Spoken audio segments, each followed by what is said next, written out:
understand that the topic I'm supposed to speak about is Moshiach coming? When is Moshiach coming? First of all, I'm sure you're aware that they say that whoever knows doesn't say, and whoever says doesn't know. So take your pick. I'm very good at changing topics, in this community especially. Many, many years ago, must have been at least 30 years ago, I was raising funds for my yeshiva, and I was able to speak on Friday night in the White Shul with one condition, that I speak about the topic that they gave me. The topic they gave me was to speak about Rabbi Kahana and the Jewish underground. And I realized whatever I said, half the audience would be against me. Whatever I said. And that was not great for fundraising. So I agreed to speak about the topic, and I said the following. I said that I was familiar with Rav Kalman Kahana, who was the head of Poalei Agudas Yisrael, and that I had been recently in the subway in Haifa called the Carmelit, which is the Jewish underground. So now that I spoke about Rabbi Kahana, I'll speak about what I speak about, but I'm not going to do that today. This question was asked by one of the sages of the Talmud, one of the Amoraim. He met Moshiach, and he asked him, when are you coming? And he told him, today. The day passed by, he didn't come. Met him the next day, and he said, I asked you when you're coming. You told me yesterday. What happened? He said, no, I was telling you the beginning of a pasuk. Hayom in the Kolo Tishmo. Mashiach will come any day. If we deserve it and we return to the Rabbanu Shalom, Mashiach will come. Depends on us, not on him. The Rambam says that it's impossible to know the details of when Mashiach will come or how he'll come. All the details. Is his donkey going to be gray or brown or, until it happens. And the Rambam says one should not make this the focal point of his learning. And then he adds, because it doesn't bring a person to love or fear of Hashem. So first of all, why can't we know?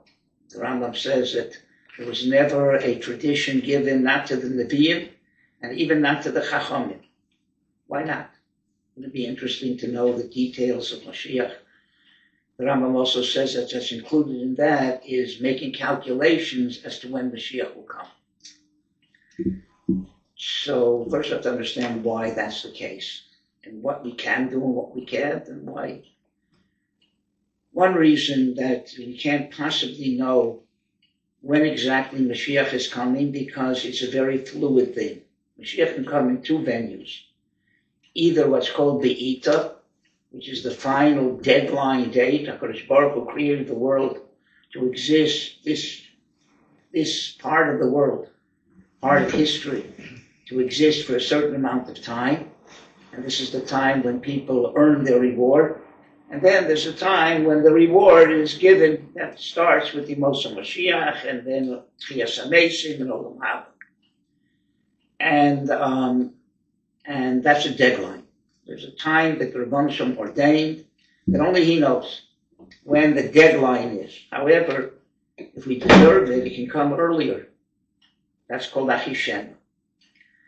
And therefore, and also, how Mashiach will look, what the world will look like. Is it going to be a supernatural world? Is it going to be a natural world? How natural? How supernatural? All those details are very fluid. Based on if it has to go to the deadline, or if it can come 10 minutes before the deadline, it'll look differently. If it comes 10 years before the deadline, it'll look completely differently. And since that depends on our free choice, so it's impossible to set clearly lines and descriptions of exactly how Moshiach is going to come, because it really depends on how we are and at what time Moshiach comes. That's the first thing. Secondly, Rambam adds another point. He says, don't make this the focal point of your learning. He doesn't say you can't speak about it evening. He says don't make it the focal point, because it doesn't bring the love or fear of Hashem. Now that seems to be irrelevant. Even if it would bring you to fear and love of Hashem, but there's no way that you can come to any conclusion.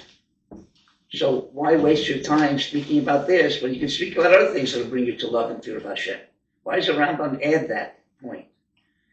I think what the Rambam is telling us is the following. Torah is whatever brings a person to love and fear of Hashem. If it's there just for interesting tidbit of knowledge, it's not in the Torah. And therefore, not in the Nevi'im, and not the Chachomim, not in Torah Shebechsav, and not in Torah Shebal Peh were these details mentioned. Because these details don't bring a person to love or fear HaKadosh Baruch Hu any more than if he'd know if Mashiach's donkey is going to be brown or gray, what difference does it make in my relationship with Hashem? And because of that also, we don't calculate when Mashiach is going to come by various signs or various psukim, and especially in Daniel, that speak about Mashiach coming with certain hints of times or whatever. You're not allowed to make those calculations. However, the Rambam himself made calculations, and so did the Ramban and the Rif, and more recently the Malbim made a calculation. I think, according to him, Mashiach was supposed to come in 1976. So they asked the Malbim, you know that it says you're not supposed to make calculations, and you're making calculations. So the Malbim answered the following. He said there was once a person taking a cross-country, European tour from one end of Europe to the other with his little son. And they got into the wagon, and about 20 minutes into the trip, the son looks at the father and says, are we almost there? Anybody who's ever made any trip with a child knows that that's the first question every 10 minutes. So the father looked sternly at the child and said, don't ask me that question again.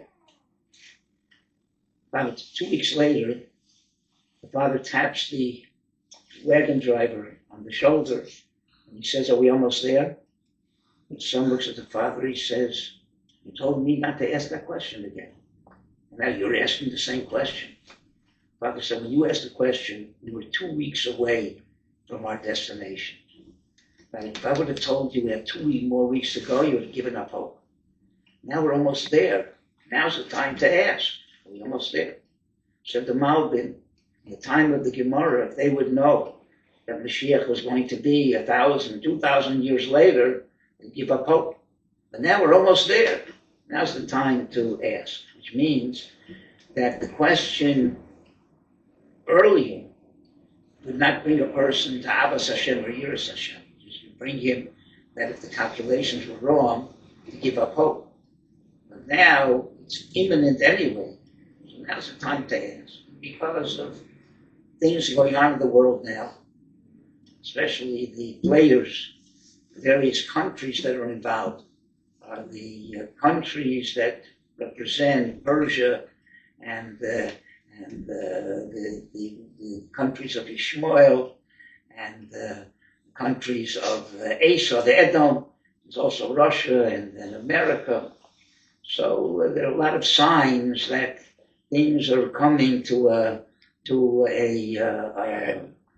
not an end, but to a boiling point.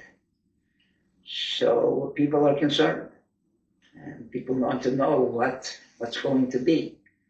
Now there's not only 2 times when Mashiach will come, meaning the deadline or earlier, but there are times along the way that are conducive for Mashiach to come, and you need less merit.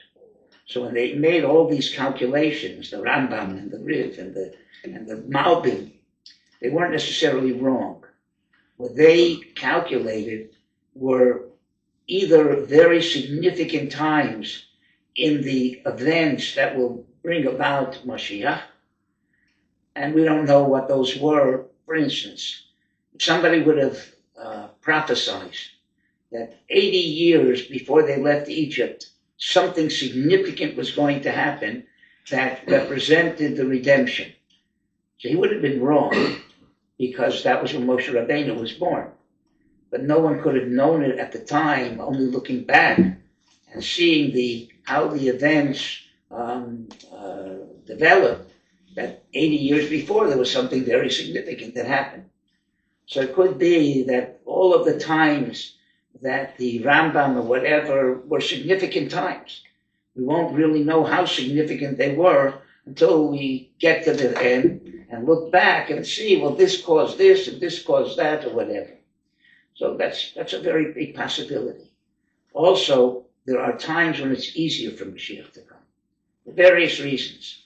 In other words, there's a deadline, and there's also a very fluid that if we deserve it, it can come at any moment. But there's also times that the Rebbeinu Shem ordained, for whatever reason, that we need less merit to bring Mashiach. Various reasons. And those times could be what these great Gedolim saw, but for whatever reason, the events didn't reach a point where we deserved it, and it passed by. There are many times in history that could have been the result. So what can we talk about? What we can talk about here is, why is it important to talk about this now? Right? The Rambam says don't make it the focal point of your learning, but now we're experiencing situations that make us think about Mashiach. There's a mitzvah to patiently or anxiously await Mashiach. Chakelo, Zipiso Yeshua. One of the questions a person's asked throughout history, when they get to the Kisei HaKavod after 120 years, one of the questions was, Zipiso Yeshua.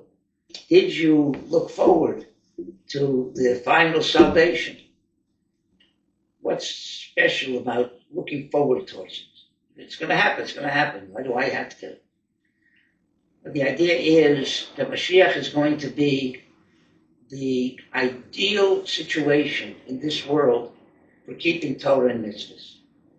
And that includes the fact that there'll be peace in the world. We won't be subjugated to the nations of the world. We'll work together with them. The nations will still exist. People think that when Mashiach comes, only be Jews. Be plenty of Goyim still. The Rishoyim, the wicked Goyim, will be destroyed, or they'll give up their wickedness. But other Goyim who are not wicked people, God created them for a purpose too. And they will basically be involved in developing the physical world in its most ideal way that it could be. Will be involved in developing the spiritual world. All of us. Each one in their way. There's all different kinds of things that people can do.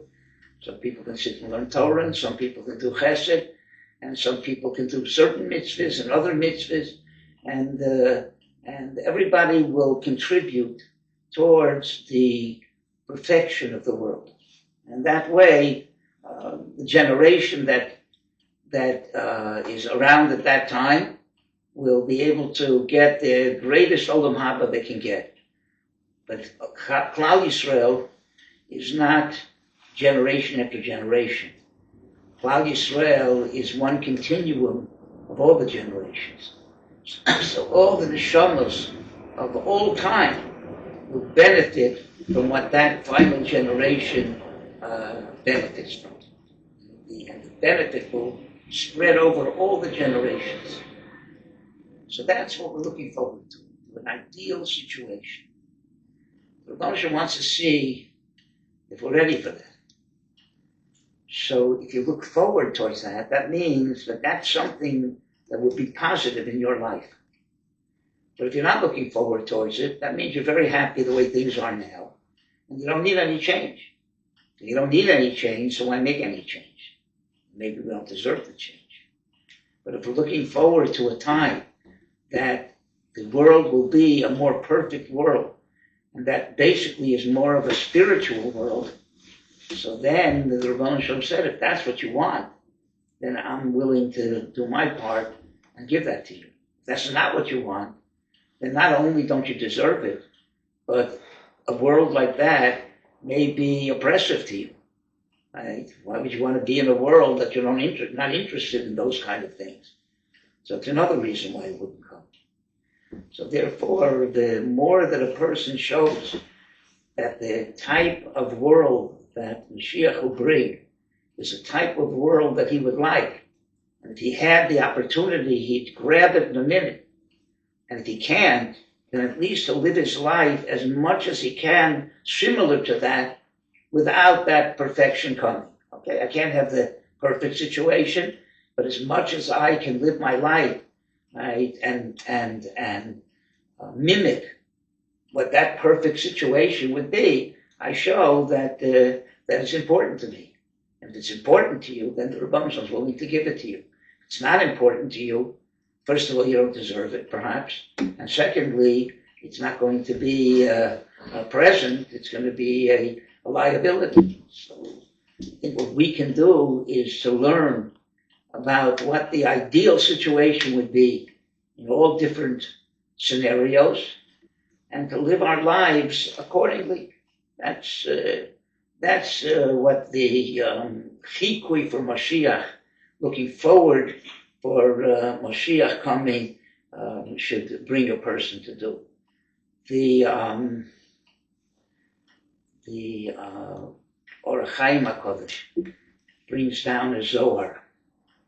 It says that it doesn't have to be all of the Jewish people returning to the Rebbeinu Shalom doing tshuva. If only one kehillah, one community would do tshuva, so Mashiach will come. There has to be at least one community. I always say that in Moshav Matityahu we have a nice small community, so we have a better chance of everybody doing anything. Anytime Jews have a chance to do anything the same, it's going to be a nace. I think Mashiach will come way before. But you have a community here too. So maybe you're the ones that will answer the question. Okay, you asked the question, so you have the ability to answer it. What world of events are happening, whether Mashiach is going to come or not, is to a certain degree irrelevant. How a person functions now, right, is irrelevant whether Mashiach is coming tomorrow or in 10 years. A person has to function according to the situation he's in, with the hope that one day the situation will get better and one day it'll be even a perfect situation. So we don't do mitzvahs and we don't daven because Mashiach's coming.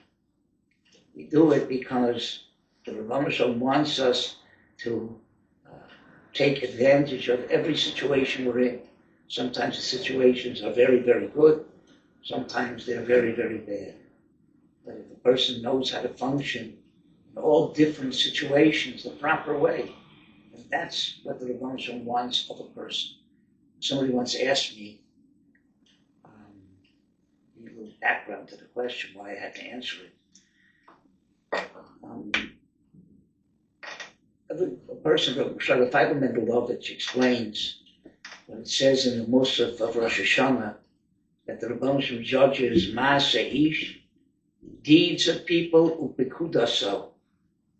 He explains the deeds of people is everybody has to do the same things generically. In many areas, we have to keep Shabbos and eat kosher, and all that we share in a similar way. But then everybody has their unique mission in this world. So the Rebbe Shem judges us to know whether we're fulfilling our mission. Are we doing just what everybody does? Or are we doing what our specific mission in this world is? The obvious question is, how do you know what your mission is? So in the times when there were prophets, you could go to the Navi, and he could tell you what your mission is in this world, and then you would pursue that mission. We don't have prophets today. And anyone who claims to be a prophet, if he's over bar mitzvah, is a fool.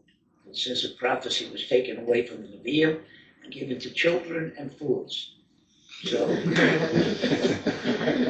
he told us to my seminary students, he said, you probably came to Eretz Yisrael and you're looking for one of your teachers to reveal to you what your mission in this world is. So if your teacher's over bas mitzvah, right, then the only other option is, if she could be a Nevi'ah, is to be a fool. You don't want to hear what your mission in life is from her. So how do you know?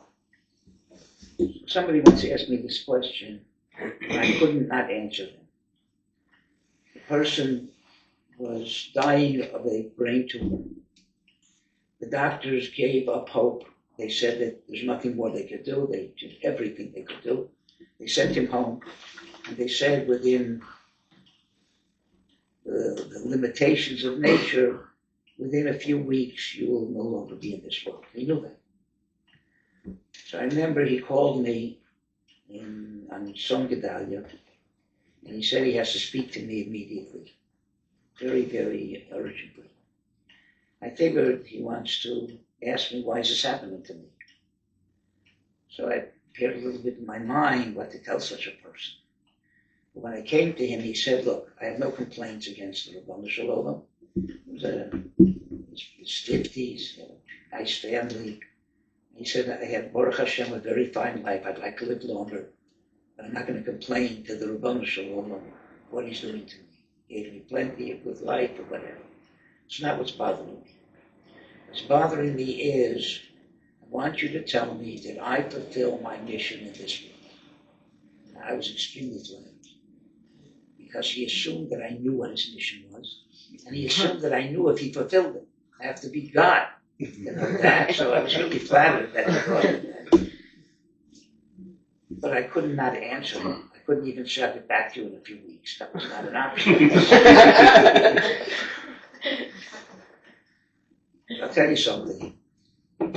If you're responsible to answer people's questions, and everybody's responsible to somebody, a parent is responsible to answer children, and so on, then if you're asked a question that you can't answer, you have no clue what the answer is, you have two options. You can admit to yourself that you have no clue. And then, since you have a responsibility, the Rabbanu Shalom will help you and put an answer in your head. If you think that you can answer even though you can't, so you'll probably say some idiotic thing, and the Rabbanu Shalom will say, look, you think you can do it on your own, we don't agree. So at that moment, I knew there was no way I could answer this person's question. So the Rebbe should put into my mind the following, which I've said thousands of times all over the world. Every time I say it, I'm more convinced that it's true. How do you know what your mission in this world is? There's a script. It's called the Torah. It's called the Shulchan Aruch. And it reveals your mission every second of your life. Meaning, you wake up in the morning, your mission in life is get up and wash your hands. Many people have that mission, maybe most. Some people are bedridden, they can't get up and wash their hands. They have a different mission. But so far it's pretty generic. You knock at your door, there's a poor person there. So now your mission becomes relate to that person according to what you can do. The Rebbe Shem gave you money and the person needs money, then your mission is given on the money the Rebbe Shem gave you. So you don't have money, but the Rebbe Shem gave you the ability to speak. Comfort the person. Speak to him nicely. You can't speak, right? Maybe you do a little dance in front of him. You're talented. And you take your talents, abilities, capabilities, take the situations that come to you in life and put it all together, what you can do, what the Rabbi gave you the ability to do, what your wherewithal is, and do it right. How do you know what's right? There's a Torah, Shulchan Aruch. If you don't know the script, there's somebody who does. That is your mission in this world. So each person has to also find the way of fulfilling their mission in this world. And everybody's mission is a little bit different, right? Or some very, very different. If a person will basically fulfill what the Rabbi Shem gave them in every situation, good situations, your mission is one thing, in bad situations, your mission is another thing. If you can react in every situation the way you're supposed to, so then the Rabbi Shem says, fine. So now I'll give you the ideal situation, right, where everybody can function with whatever wherewithal I gave them in a very positive way. There's something that the Mosiach says that before they came to Eretz Yisrael, so they needed water. When they started out in the desert, also they needed water. And then HaKadosh Baruch Hu told Moshe Rabbeinu to hit the rock, and it would produce water. When they were ready to come into Eretz Yisrael, the Rebbe Shem told him to speak to the rock. Why? Because it didn't mean speak to the rock, rock, give me water. That's not what it was. Speak to the rock means daven for rain, daven for water. Why? Because in the desert, miracles happen, open miracles. So you hit a rock and water comes, it's a miracle. But in Eretz Yisrael, there's not going to be open miracles. Things are going to happen by nature, naturally. So when you need water, what do? You daven for rain, and then you'll have water. Before HaKadosh Baruch Hu changes the way that he deals with the world, he runs a dry run. Not a good explanation, but there's been, in any case, a preparation. See it? They're ready for it. So I was thinking that the same thing goes before Moshiach comes. HaKadosh Baruch Hu is trying out the world, specifically the Jewish people, if we're ready for the changes that will be when Moshiach comes. What are the changes? The first major change will be that we will not be subjugated to the nations of the world.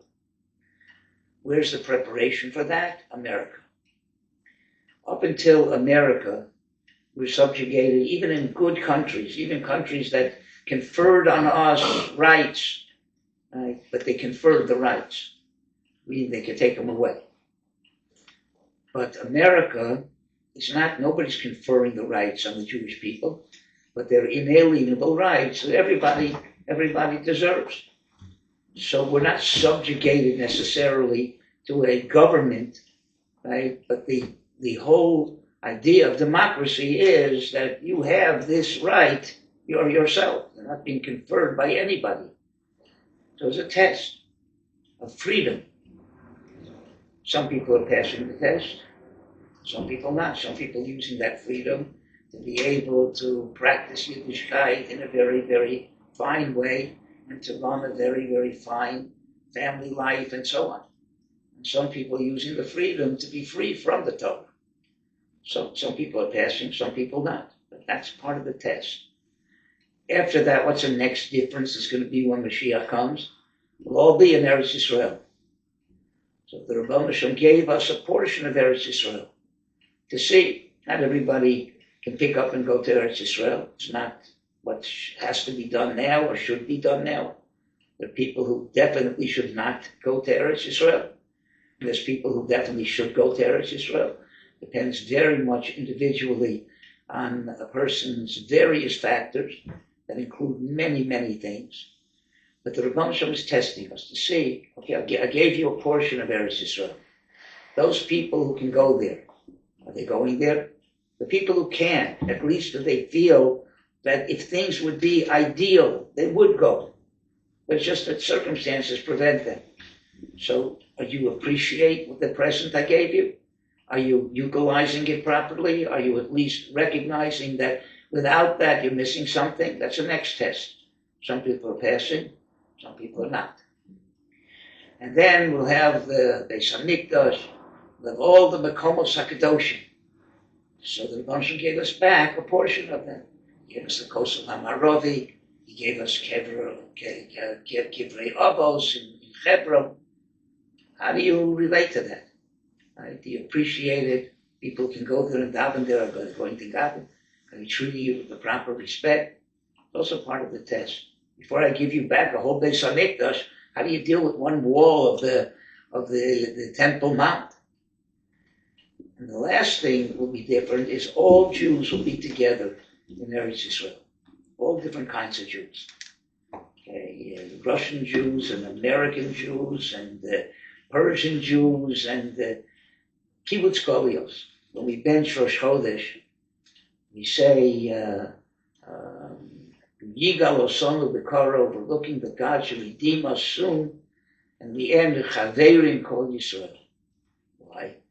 Because if God redeems us and brings all Jews back to Eretz Yisrael, and we don't know how to live with each other, we'll kill each other out. There's a story in one of the history books written by Gedolei Yisrael called Shevet Yehuda. It's written after the Spanish Inquisition, after the expulsion from Spain.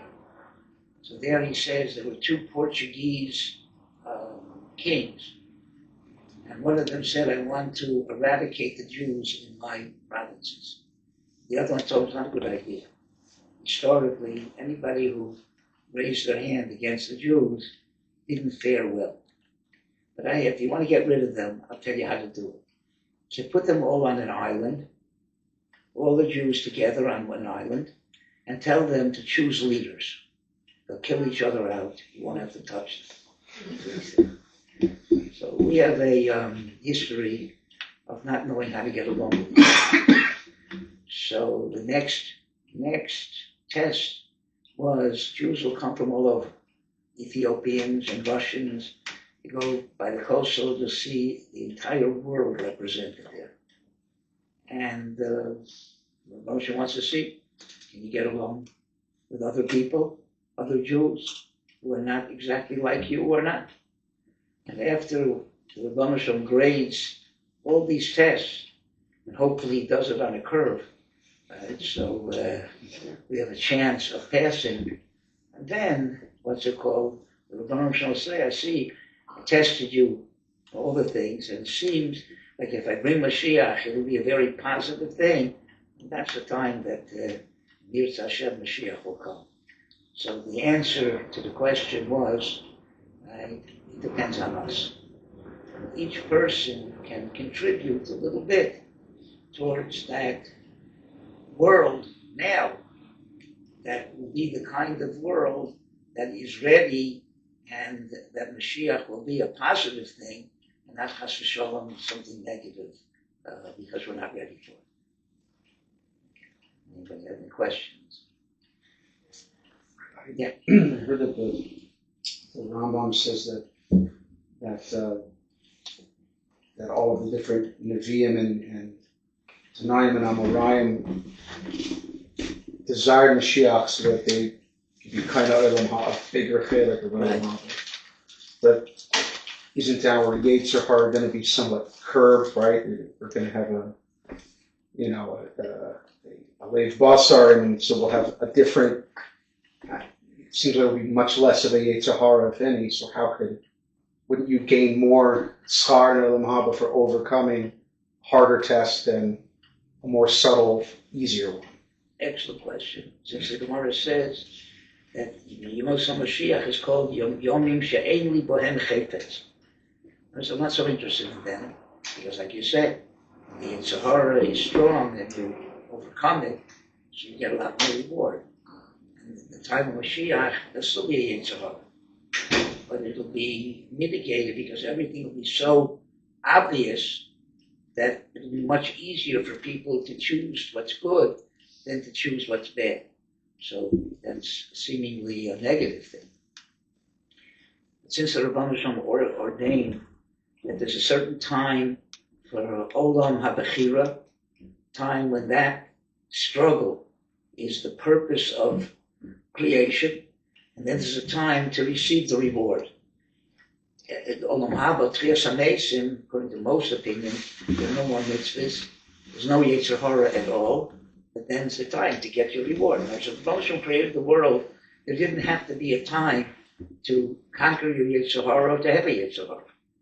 The ideal the ideal was that the Rebbe Shem wanted to shower his goodness on a creation that could receive that. So the Rebbe Shem was giving a bechesed, right, Olam Haba. Didn't have to be an Olam Haba. The Rebbe Shem realized that in order to really appreciate that Olam Haba, the person has to earn it, or more specifically create it, by doing things that are godly and rejecting things that are ungodly. That's what this world is all about. But that was meant for a certain limited amount of time, thousands of years. After that comes the time when you get the reward. So there's an interim time that's called the Mosiach, which is still part of this world. So it has somewhat the idea of creating the reward, but it's also time that you're getting the reward. So that time is not 100% anymore the world where the struggle is the ikr. It's a that's a good word. It's a time when you're passing from this kind of world to the next kind of world. It's in between time. So true. There's not that much schar in going the challenge, but that's not the purpose of that. The purpose is to start the reward. You can't just, like a deep sea diver, can't just come up all of a sudden. You need some transition, that's what I'm looking for. So there's a transition point. So true, compared to the time that people were supposed to struggle, it's not that kind of struggle. But compared to the time that you receive the reward, there's no more struggle, there's still some struggle. It has points of both sides of the coin, and that's the purpose of that time. And for people who have died beforehand, they only come in by Tchias HaMeisim, which is after that transition? So the Shaila is, in the Moshe Mashiach, Rambam says it does not have to be Tchias HaMeisim at that point. Okay, even though people say Mashiach will come and parents will be back, my grandparents or whatever. Some hold that in Moshe Mashiach, great tzaddikim will come back. Moshe, Aaron, the Avos. But the run-of-the-mill people who deserve that, there's a separate time, the after Moshe Mashiach, not when Mashiach initially comes. Moshe Mashiach could last hundreds of years. Not only that, the Rambam says Mashiach himself could die, and his son could take over. Or someone else. It's a transitional period, but it's not necessarily the same thing as Tchias HaMeisim. Tchias HaMeisim really starts Olam Haba, or is Olam Haba, Machlokes. But Moshe Mashiach is not Tchias HaMeisim, it's not Olam Haba, it's Olam Hazeh, and it's ideal point. So the people who died are not in Olam Haba yet, they're kind of in a lingering. The Rambam says Olam Haba means the world that comes after you die. It's a spiritual, totally spiritual world. That's called Olam Haba. It's not that it doesn't exist already. The neshamos are there, and eventually those neshamos will come back into a body, and then go back to Olam Haba. That's what the Rambam says. The Ramban says that he agrees that there's a Gan Eden where the neshamos are, and eventually they'll come back in the body. But that will be Olam Haba. Olam Haba means a world that doesn't exist now, that will be, to a certain degree, refashioned to accommodate eternal bodies and souls. So the Ramban says that the ultimate Olam Haba is body and soul together, but a body that doesn't need to eat, and doesn't need to drink, an eternal body and soul. And the Rambam says that Olam Haba ultimately is a totally spiritual world. But everybody agrees that at some point there will be a Tchias HaMeisim. People will come back in their bodies, and the neshamas will again live for a certain amount of time, whatever. But what's the purpose of that? Some say to make right all the wrongs that happen in this world. Since God gave people free choice, so people could kill each other, or they could steal from each other, there has to be a time when all of those wrongs that were done by people's free choice could be righted in a world where everybody will come back, and the Moshiach will orchestrate people who were victimized will be rewarded in such a way that when they were victimized will disappear. People who got away with things will be punished. So that's exactly how all that's going to be. Nobody can know. But Moshe Mashiach is a transitional point. It's this world, but it's this world in its ideal form. There's no real Masorah for details.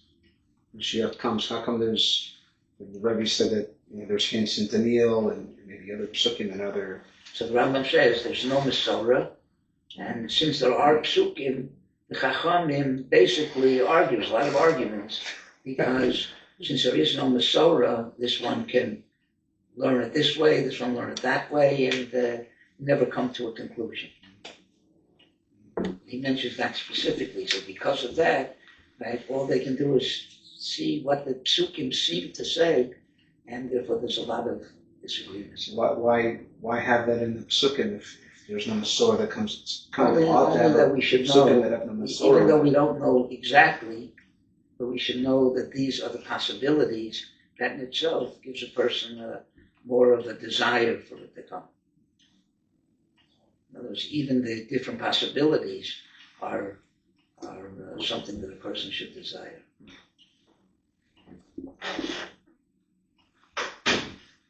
Women, as the Moshiach comes, the women are going to gain tremendously. They're going to be given a yontif, Rosh Chodesh, real yontif, and more cooking.